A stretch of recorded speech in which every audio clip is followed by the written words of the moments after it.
예수님께서 그 대화를 이렇게 들으셨어요. 들으시고 이제 조용히 묻습니다. 베드로에게, 시몬아, 내 생각은 어떠하냐? 임금이 세금을 받을 때 아들에게서 세금을 받느냐, 아니면 다른 사람들에게서 세금을 받느냐, 그렇게 묻습니다. 그때 베드로 대답하는 말이, 세금은 다른 사람들에게 받습니다, 그렇게 얘기해요. 그때 예수님께서 하시는 말씀이, 그렇다면 아들들은 세금을 면하리라. 즉 이 말씀은 무슨 말씀이냐면, 우리 예수님은 하나님의 아들이시기 때문에 성전세를 낸다, 안 낸다?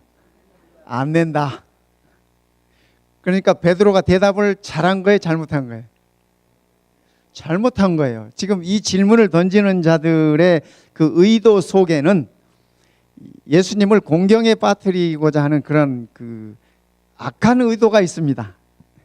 그래서 성전세를 낸다 그러면 예수님이 하나님의 아들이 아니다라는 얘기고, 성전세를 안 낸다 그러면 이거는 하나님의 명령을 거역하는 것이고 성전에 대한 불경이고, 그렇게 지금 몰아가기 위해서 이 당시에 성전세를 안 내는 이 부류의 사람들이 있었습니다. 레위인들은 성전세를 내지 않았어요. 그 다음에 제사장들 성전세를 내지 않았고요, 선지자들도 성전세를 내지 않았습니다. 그래서 이 베드로가 대답한 말, 우리 선생님은 성전세를 냅니다 라고 한 그 대답은 잘못된 대답이에요. 예수님이 하나님의 아들이 아닙니다 라고 오해케 한 말이에요. 예수님께서 선지자가 아닙니다 라고 생각하게 하는 그런 대답이었습니다. 그래서 예수님께서 베드로에게 그것을 지금 깨우쳐 주시는 것입니다. 그러나, 지금 예수님의 말씀이, 그러나 우리가 그들이 실족하지 않게 하기 위하여, 참 예수님의 이 배려심이 참 좋습니다. 그들이 하나님 앞에서 실족하지 않기 위하여, 넘어지지 않게 하기 위하여, 베드로 네가 바다에 가서 낚시를 던져 먼저 오르는 고기를, 맨 먼저 잡혀오는 고기의 입을 열면 거기 돈 한 세겔이 들어있을 것이다. 성전세는 몇 세겔? 반 세겔이에요. 성전세는 반 세겔인데, 가서 고기 한 마리 잡으면, 낚시로 낚으면 거기에 고기 입을 열면 거기 한 세겔이 들어있을 것이다. 그 한 세겔을 너와 나를 위하여 갖다 주거라. 예수님께서 그러신 겁니다. 그러니까 우리 예수님의 이 말씀은 예수님은 성전세를 내지 않으셔도 되는데 베드로에게 가서 고기 잡아서 한 세겔을 갖다 주라고 말씀하시면서 그들이 실족하지 않기 위하여, 넘어지지 않기 위하여 너와 나를 위하여 성전세를 내거라, 이렇게 말씀하셨어요. 저는 예수님께서 베드로하고 동급에다 두셨다고 하는 사실을 보면서 상당히 놀랍니다. 예수님이 베드로하고 같아요, 달라요? 그죠? 동급이 아니에요. 동급이 아니에요. 우리 예수님은 성전세를 내지 않으시는 분이에요. 그런데 성전세를 내시면서, 그죠? 베드로에게 가서 내도록 하시면서 그들이 넘어지지 않도록 예수님의 배려를 여기서 볼 수 있습니다. 이 성전세라고 하는 것은 오랜 역사가 있습니다. 이스라엘 백성들이 애굽에서 나와가지고 이제 시내산에서 그들이 하나님께로부터 율법을 받고 하나님의 백성으로 살아가기 위하여 하나님께서 이 백성들에게 말씀하십니다. 너희가 나를 위하여 집을 지어라. 그래서 모세에게 하늘에 있는 모형을 보여주면서 그것을 그대로 원형을 보여주면서 그 원형대로 이 땅에 모형을 만들라고 그렇게 말씀하셨습니다. 그래서 내가 너희와 함께 거할 성소를 지어라, 이렇게 해서 성소를 지으셨습니다. 아시다시피 성소를 지을 때 많은 물건들이 필요하지 않습니까? 그때 이스라엘 백성들이 애굽에서 가져나온 것들을 이렇게 많이 하나님께 아낌없이 드림으로 인해서 그 성전이 지어졌습니다. 그래서 그 성전을 이제 관리하기 위해서, 관리하기 위해서 모든 남자들은 20세 이상 되는 모든 남자들은 반세겔씩 이 성전세를 드려라 이렇게 말씀하십니다. 여기 예외는 이제 이 레위 백성들하고 이 제사장들 선지자들은 이렇게 빼고. 그래서 출애굽기에 살펴보니까 예외 없이 들어있는 이 남자들 모두 몇 명이냐면 60만 3,550명. 그러니까 애굽에서 나온 남자들의 수가 여기에는 20세 이하의 젊은이들은 포함되어 있지 않습니다. 그렇죠? 20세 이상 되는 이 성인 남자들의 수가 60만 명이 넘었다고 이렇게 얘기해요. 그래서 이 모든 사람들이 다 한 사람도 빠짐없이 그 성전세를 드리는 것입니다. 출애굽기 30장 보겠습니다. 출애굽기서 30장에 보면은 그 사실에 관해서 이렇게 설명하고 계십니다. 출애굽기 30장 11절부터 보면 이렇습니다. 하나님께서 모세에게 말씀하여 이르시되 내가 이스라엘 자손의 수요를 조사할 때 조사받은 각 사람은 그들을 계수할 때 자기의 생명의 속전을 여호와께 드릴지니. 이 성전세가 뭐예요? 생명의 속전. 속전이라는 말이 무슨 말입니까? 속전, 속결입니까? 여기 속전이라는 말이 무슨 말이에요? 값을 지불하는 것입니다. 지불하고 사오는 것입니다. 그래서 이 이스라엘 백성들이 하나님의 성전에 성전세를 드리는 것은 모든 사람의 자기의 생명의 속전이라 이렇게 말씀하셨습니다. 나중에 우리가 신약을 살펴보면 우리의 속전이 무엇인지 잘 설명하고 있습니다.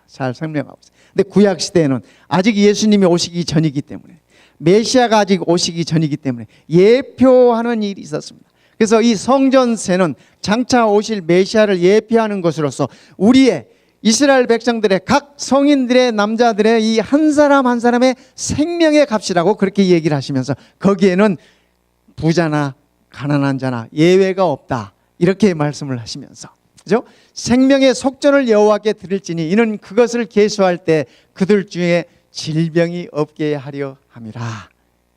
여기서 말씀하시는 이 질병은 비단 우리의 몸의 질병뿐만 아니라 하나님의 자녀로서의 영적인 건강한 모습을 지금 얘기하고 있는 것입니다. 하나님의 성전에 나올 때 그들이 하나님께 드리는 성전세를, 그들의 생명의 값을 드림으로 그들이 하나님의 건강한 자녀라고 하는 사실을 확인하는 것입니다. 그래서 우리가 안식일에 하나님께 나올 때도 헌금을 드리지 않습니까? 그 헌금은, 그렇죠? 우리가 하나님께 드리는 헌신일 뿐 아니라 내 생명을 사주시는, 값을 지불하신 그분에 대한 감사를 우리가 마음으로 표현하는 것입니다. 다음 성경절 보겠습니다. 13절입니다. 네. 무릇 계수 중에 드는 자마다 성소의 세겔로 반세겔을 낼지니, 반세겔, 이거를 이 메카라고 부릅니다. 한 세겔은 20게라라, 그 반세겔은 여호와께 드릴지며, 이 반세겔이 이 두 드라크마예요. 이 신약 표현으로 하면 두 드라크마인데, 두 드라크마라고 하는 것은 이 노동자의 이틀 임금입니다. 이틀 임금이에요. 반세겔을 여호와께 드릴지며 계수 중에 드는 모든 자 곧 20살 이상 된 자가 여호와께 드리되. 그 다음 여호와께서 모세에게 말씀하시되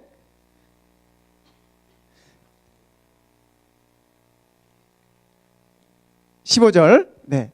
너희의 생명을 대속하기 위하여 여호와께 드릴 때에 부자라고 반세겔에서 더 내지 말고 가난한 자라고 덜 내지 말지며 너는 이스라엘 자손에게서 속전을 취하여 회막 봉사에 쓰라.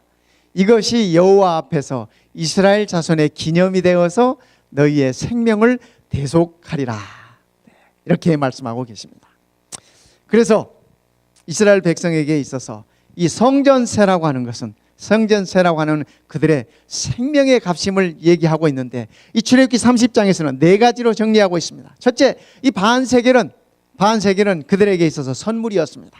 이스라엘 백성들이 애굽에서 나올 때 그들이 가지고 있던 것도 가지고 있었지만은 많은 애굽 사람들이 그들에게 선물로 주었습니다.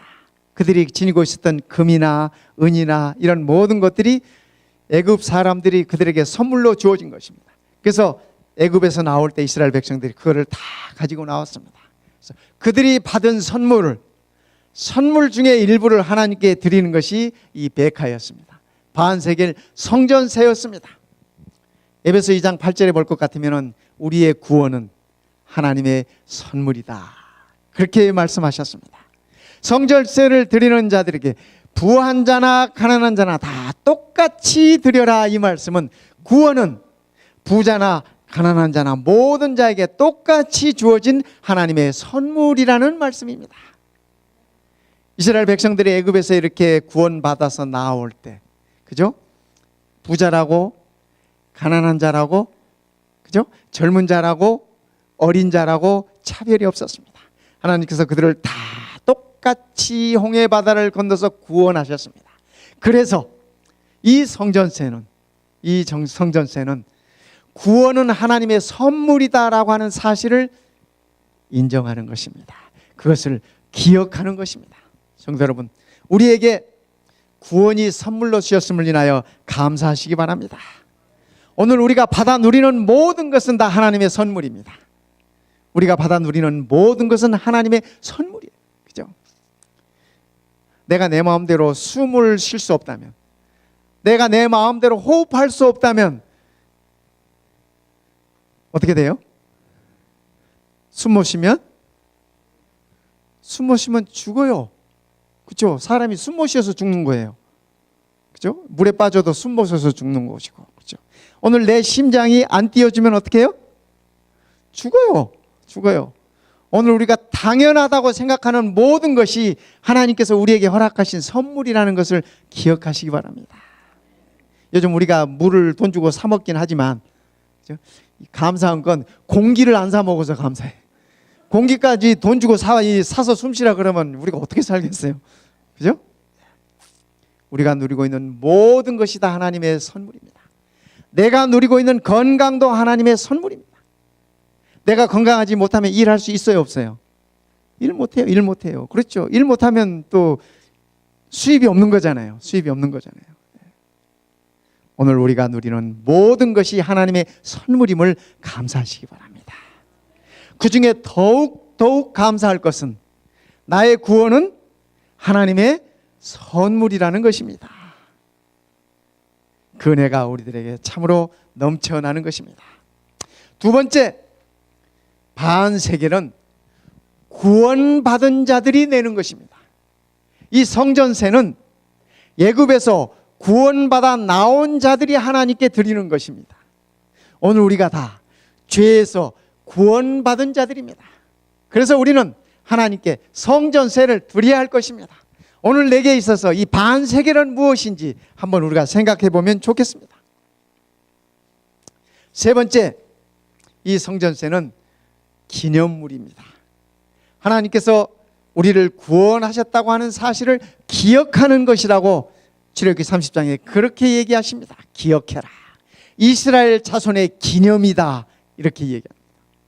성도 여러분, 우리가 하나님의 자녀라고 하는, 그죠? 여러분과 제가 하나님의 자녀라고 하는 사실은 우리의 삶 속에서 끊임없이 우리의 하나님을 기억하는 것입니다. 내 일상생활에서 내 삶의 걸음걸이마다 하나님께서 내 아버지 되심을 기억하는 것이라는 사실을 기억하면 좋겠습니다. 부조와 선지자라고 하는 책에서는 이렇게 기록하고 있습니다.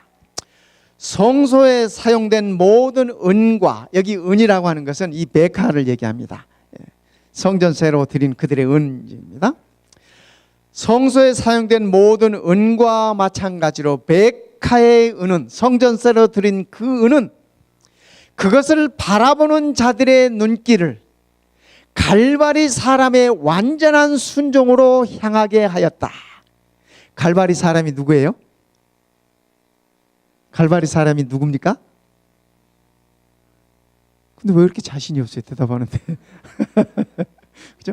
여기 선지자가 말한 갈바리 사람은 우리 예수님을 말씀하세요. 그죠? 뭐 갈바리에서 예수님 십자가에 못 박았던 그 군인을 얘기하겠습니까? 아니면 그 십자가 밑에서 예수님 조롱했던 그 사람들을 얘기하는 것이겠습니까? 그죠? 갈바리 사람에게로 우리의 시선을 집중하게 하는 것이다. 이 백화는 이스라엘 백성들이 드린 그들의 은을 가지고 성소의 모든 기구들이 만들어졌습니다. 이스라엘 백성들이 드린 이 모든 금을 가지고 성소의 모든 기구들이 만들어졌습니다. 이스라엘 백성들이 하나님께 드린 모든 실을 가지고 성소의 모든 장막과 휘장과 이런 것들이 다 만들어졌습니다. 심지어는 대제사장의 옷까지, 예복까지 말입니다. 오늘 우리 교회가, 오늘 우리가 이루어지는 것은, 오늘 우리 교회가 이루어지는 모든 것은 우리 모든 성도들의 구원의 기념으로 드린 우리들의 헌신으로 이루어진다고 하는 사실을 기억하면 좋겠습니다. 성도 여러분, 우리가 매일의 삶 속에서 하나님을 기억하는 것은 참으로 중요합니다. 우리가 일주일에 한 번씩 안식일을 기억하여 하나님의 성전에 나오는 것은 참으로 중요합니다. 그것은 우리 하나님이 나의 창조주라는 사실을 인식하는 것입니다. 우리 하나님이 나의 구원자라고 하는 사실을 인식하는 것입니다. 그래서 저는 요즘 이 밖에 계신 분들을 가끔 만날 기회들이 있습니다. 지난주에 어떤 분을 만났습니다. 그분이 제게 이런 말씀을 하세요. 목사님, 제 아들 부부가 루터 교회에 나갑니다. 그런데 제 아들 부부는 교회 가서 설교를 듣고 오면 항상 은혜만을 얘기합니다. 그레이스, 그레이스, 그렇게 얘기합니다. 그런데 저는 우리 재림교회에서 은혜라는 설교를 들어본 적이 없습니다. 그렇게 말씀하세요. 제가 깜짝 놀랐습니다. 이분이 재림교인이에요. 재림교인이에요. 그런데 재림교회에서 은혜라는 설교를 안 들어봤다, 못 들어봤다 그래서 제가 기절할 뻔했습니다. 아, 그럼 이제 안식일마다 무슨 설교 들으셨습니까? 정말 그렇습니까, 우리가? 그렇죠? 은혜가 루터론 교회만 있는 게 아니에요. 저는 은혜가 가장 넘쳐나야 하는 곳이 있다면 제7일 안식일 예수 재림교회라고 생각해요. 오늘 우리를 재림교인으로서 재림교인 만드는 것이 있다고 하면 그것은 하나님의 은혜가 아니겠습니까? 오늘 우리가 이렇게 함께 그 은혜를 기억하면서, 그죠? 그 은혜를 기억하면서 그분의 말씀에 순종하기 위해서 우리는 그분이 기억하라는 것을 기억하는 것입니다. 안식일을 기억하여 거룩히 지키라고 하니까 거룩히 지키고 기억해서, 그렇죠? 시간이 가니까 그냥 이렇게 타성에 젖어서 이렇게 드리는 것이 아니고, 안식일도 모르고 이렇게 일요일이 하나님의 주님의 날인 줄 알고 지키시는 분들도 잘 지키시더라고. 그들은 주일 성수를 외쳐요. 주일 성수를 외쳐요. 저는 우리 재림교인들이 왜 안식일 성수를 안 소리 높여 외치지 않는지 저는 그냥 안타까워요. 우리 성도들 가운데도 그런 마음들이 있어요. 우리의 삶 속에 은연중에 그런 모습들이 있어요. 그들은 일요일을 지키는데도, 그죠? 하나님이 올바른 안식일이 아닌 것을 지킴에 있어서도 그들의 혼신의 힘을 다하는데, 우리 재림교인들은 하나님께서 말씀하시는 그 안식일을 지킴에 있어서도 대충대충해요. 저는 안타까워요. 안타까워요. 우리에게 백화가 있어야 돼요. 하나님께 드려야 하는 성전세가 있어야 되는 거예요. 돈을 표현하는 것이 아니라 우리의 마음을 표현하는 것이 진정한 백화예요. 우리의 마음을, 우리의 헌신을, 우리의 순종을 드리는 것이 진정한 하나님께 드리는 성전세예요. 우리가 그것을 잊고 살아가는 것 같아서 참으로 안타깝습니다. 성도 여러분, 우리가 재림 성도로서 진정한 우리의 정체성을 찾는 것은 참으로 중요합니다. 백화의 은은 그것을 바라보는 자들의 눈길을 갈바리 사람의 완전한 순종으로 향하게 하였다. 이스라엘 백성들이 하나님께 성전세를 드림으로 인해서 그들은 갈바리 십자가의 예수님의 그 순종으로 그들의 시선을 인도하는 것이라고 선지자는 그렇게 적고 있습니다. 우리 예수님께서 순종하시되 죽기까지 순종하셨다고 그렇게 말씀하셨습니다. 백하는 그러기에 하나님께 드려지는 성전세는 구원받은 하나님의 자녀들에게 있어서 축복인 것입니다. 베드로는 얘기합니다. 베드로전서 1장 18절 19절에 이렇게 얘기하고 있습니다. 너희가 알거니와, 우리가 다 알잖아요. 너희가 알거니와 너희 조상이 물려준 헛된 행실에서 대속함을 받은 것은 은이나 금같이 없어질 것으로 된 것이 아니요, 성전세로 드렸던 그 은, 성전을 위하여 드렸던 그 금, 그것이 아니라 오직, 같이 읽으십시다. 19절 시작. 오직 흠없고 점없는 어린 양 같은 그리스도의 보배로운 피로 된 것이니라. 아멘. 오늘 우리의 구원이 금이나 은으로 된 것이 아니라 예수님께서 들이신 어린 양의 피로 되었다고 하는 사실입니다. 그러기에 이 속전은 우리 예수님의 피입니다. 예수 그리스도의 생명입니다. 성도 여러분, 이 얼마나 복된 말씀입니까? 우리가 이 사실을 단 한순간도 잊지 않게 되시기를 바랍니다. 성전세는, 이 백화는 생명의 속전이라고 그렇게 말씀하셨어요. 부자나 가난한 자나 다 똑같아요. 그죠?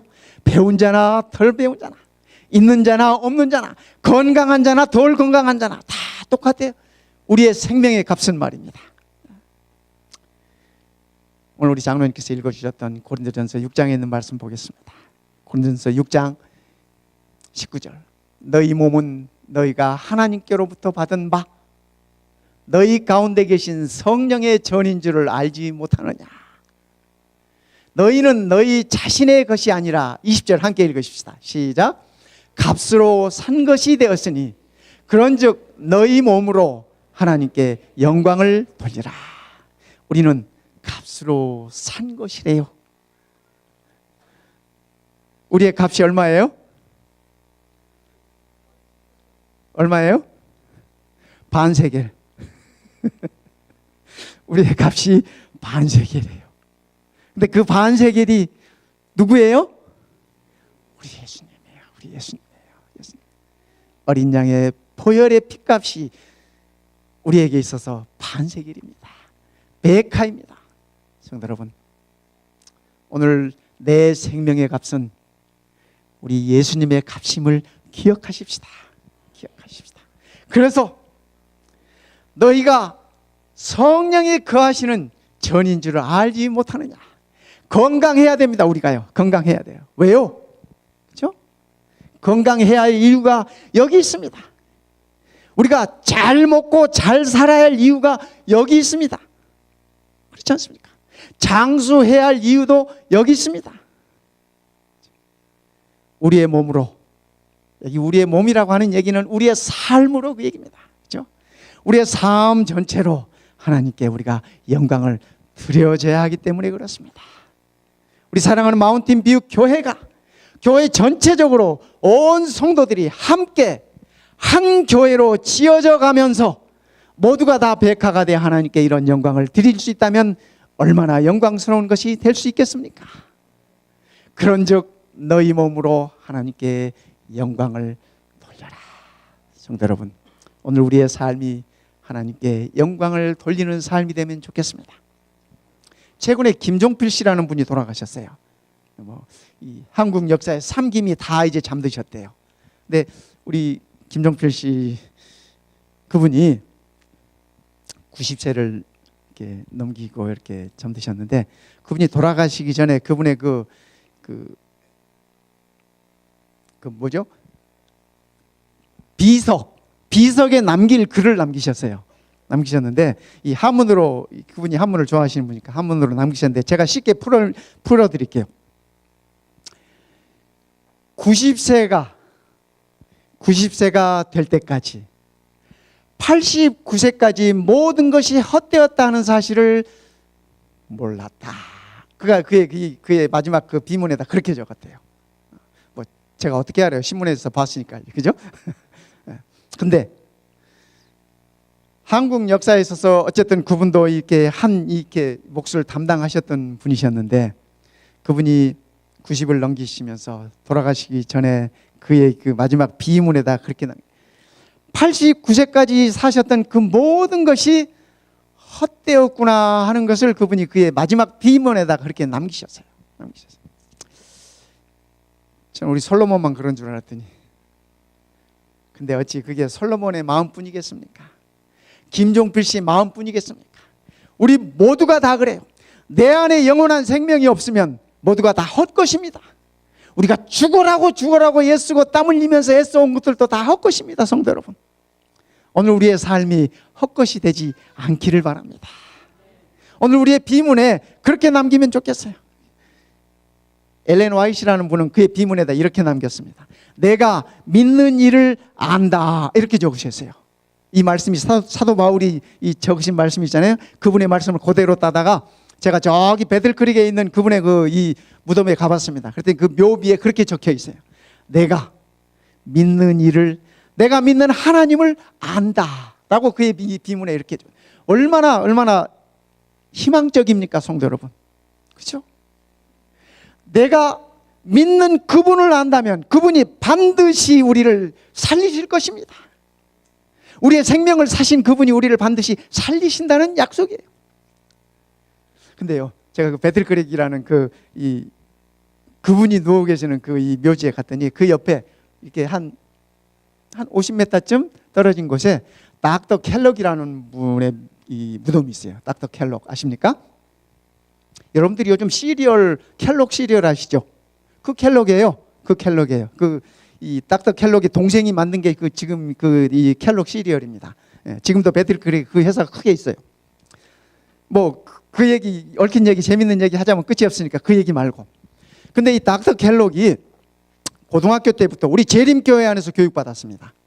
재림교회 안에서 이 교육받고, 그 다음에 이 교회 성실히 다니는 성실한 청년이었고 아주 똑똑한 청년이어서 교회가 그 당시에 이 도르가에 있지 않습니까? 요즘 우리는 도르가에 이렇게 없습니다만은 이 다른 이름으로 바뀌었죠.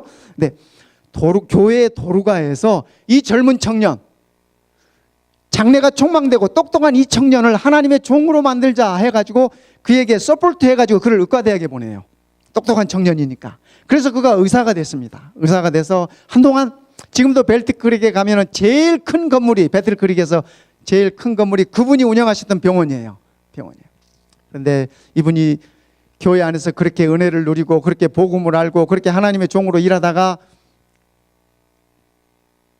재력이 생기고 권력이 생기고 그러다가 하나님에게서 멀어집니다. 교회를 버립니다. 교회를 버려요. 그렇게 생을 마감하면서 그분이 유언을 남기기를, 내가 죽거든 내 무덤 위에다 큰 콘크리트를 올려달라. 나는 그분이 오실 때 일어나고 싶지 않다. 여러분, 사람이 얼마나 배웠느냐의 문제가 아니라, 얼마나 유식하느냐의 문제가 아니라, 그렇죠? 사람이 얼마나 어리석을 수 있는지 참 저는 그 모습을 보면서 참 이렇게 깊이 깨달았습니다. 그래서 그분의 무덤에 가면, 그분의 묘에 가면 여러분이 기회 되면 한번 가보십시오. 그분의 이 무덤이 있는데 그 위에다가 크게, 아마 사이즈가 아마 우리 이 스크린보다 지금 이 비치는 이 스크린보다 좀 더 클 것 같아요. 이 스크린 정도 되나요? 그렇게 해서 높이로 폭으로 이렇게 해가지고 콘크리트 세면을 얹어놨습니다. 그 위에다가.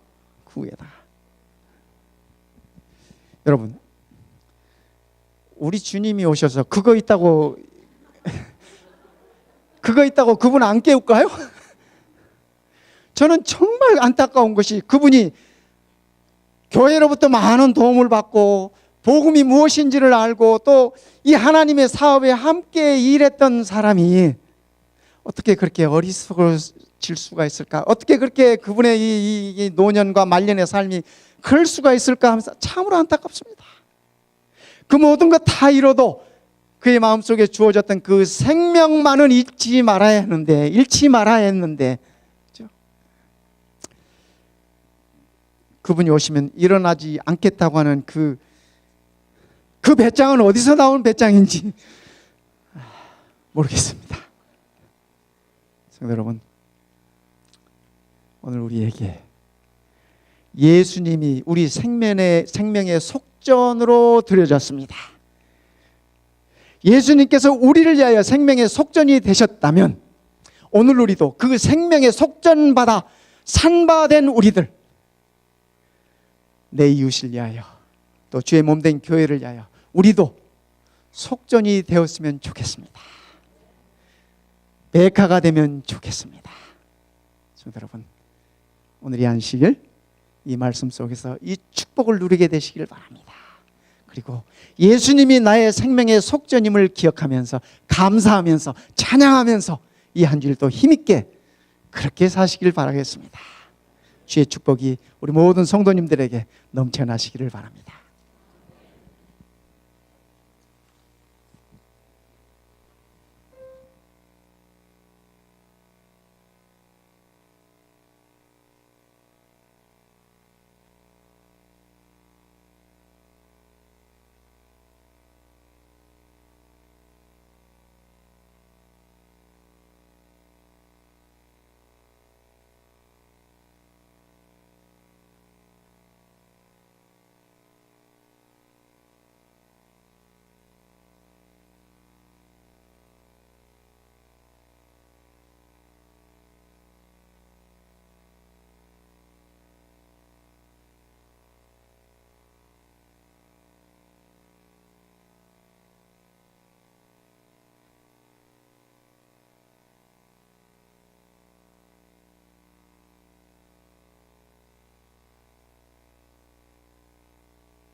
우리 아버지, 우리의 모습 이대로 우리를 받으시옵소서.